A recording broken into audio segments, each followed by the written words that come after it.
Next question, Pat Damaris. It goes to Mr. Baker.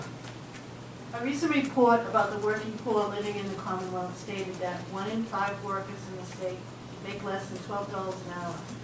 What initiatives do you support or propose to help the many families in our Commonwealth that are struggling to pay their rent, buy food, and take care of their families? I think the biggest thing we need to do with respect to this particular issue is grow the economy and create jobs. And that's the #1 issue I've talked about since I got into this race.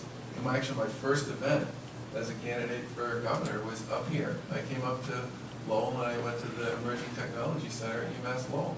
And the reason I went there was because it was outside Route 128, it was a gateway city, and it was a public-private partnership between a collection of polymer and plastics manufacturers in the Merrimack Valley working with UMass Lowell on a public-private basis to create applied research and basic research for new product development. Creates a great opportunity for those companies to continue to thrive and expand here in the Merrimack Valley, and creates a way for kids who are students to move into paid employment upon their graduation. And whether it's that kind of an approach or the many other strategies that I think we can pursue on a micro level, I think one of the things the next governor needs to do, and I would do this as governor, is focus fundamentally on creating jobs. We haven't created hardly any jobs in Massachusetts over the course of the past 15 years. We created 500,000 net new jobs in the 1990s. We also cut taxes 27 times and reformed workers' comp and took a real hard run at cleaning up our regulatory morass. And I think one of the things we need to do is get back to that.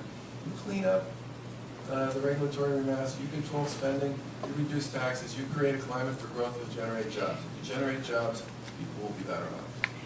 Mr. Fisher? So I've had this experience where 4 of my previous employers have closed their doors and not gone out of business.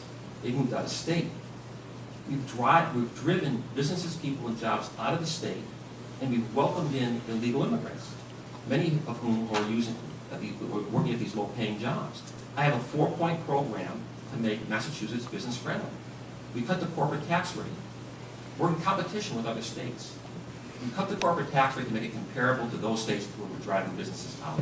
New York has done it. New York is second, believe it or not, liberal New York is second on the list of those states that are creating new jobs. They've done it because they created 0 tax-free zones, and businesses are flocking there. We can do the same thing here in Massachusetts. Secondly, we stop the overburdensome rules and regulations that drive businesses out of Massachusetts and keep businesses from coming in. One quick story, a fellow a year ago that I know has a machine shop. He was fined $7,000 because the sign on his wall that said hazardous material didn't say hazardous waste. And rather than give him the 30 seconds to change it, he was fined $7,000. That's got to stop. Thirdly, we stopped the taxpayer funding of fad industries like Evergreen Solar. 58 million taxpayer dollars went to that company. In just 2 years, they closed their doors, moved to China, and 800 people lost their jobs. Lastly, we eliminate the obscure inventory tax. This keeps big distribution centers from coming here to Massachusetts. They would have to pay tax on all their inventory. But Massachusetts is in the center of New England. It's ideal for distribution centers to serve all of New England and New York. And they will bring with them good-paying jobs, material handling, logistics, administrative, and transportation. That's how we make Massachusetts business-friendly. Now, Charlie had mentioned in the Weld and Slucci administrations that we cut taxes 27 times. Well, that's interesting because Governor Slucci took the no new tax pledge, and he was proud to do it on numerous occasions. Governor Weld did it. I've done it. Charlie refuses to do it. Charlie refuses to do that. And as a selectman, he raised taxes. So what do you believe, what he says or what he's done? Mr. Fisher, I want to give Mr. Baker a chance to rebut. We cut taxes 27 times. I was part of that administration, and I'm proud of the work we did when I was in that administration. I think our tax code is too complicated, and in many cases, it's rigged. And I would like to be able to come up with a simpler, fairer way of managing our tax code here in Massachusetts. I'm not going to raise taxes. I've said that over and over. I mean it. But I do think if we can make the tax code simpler, we should. Any additional comments, Mr. Fisher, quickly? It's a Republican thing to do. Weld did it, Slucci did it. You did it 4 years ago. I've done it now. Stop telling people you're going to cut taxes. Do something. Sign the no new tax pledge.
park here for the debate?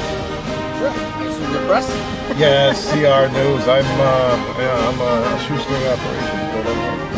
No, I won't CR News. Okay. I think we're all filled up in here. There was a spot over there. Look Yeah, like. but obviously the cones are there. They're reserved. What We about don't that have any spot on open the ones. end there? That would be the president's spot, so that one's always coned off. Isn't he in Martha's Vineyard? Oh, the other president, the college president, yeah. I'm joking. All right, so what do I do? That's a good question. Hang on, let me grab. I got 20 minutes. I'll hang.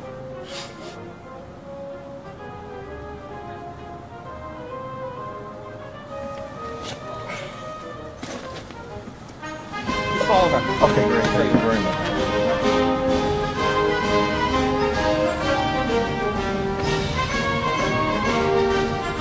Thank you.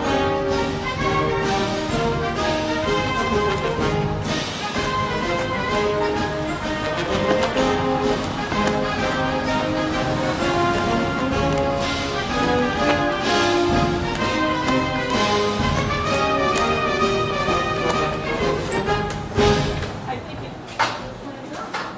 Very, very good.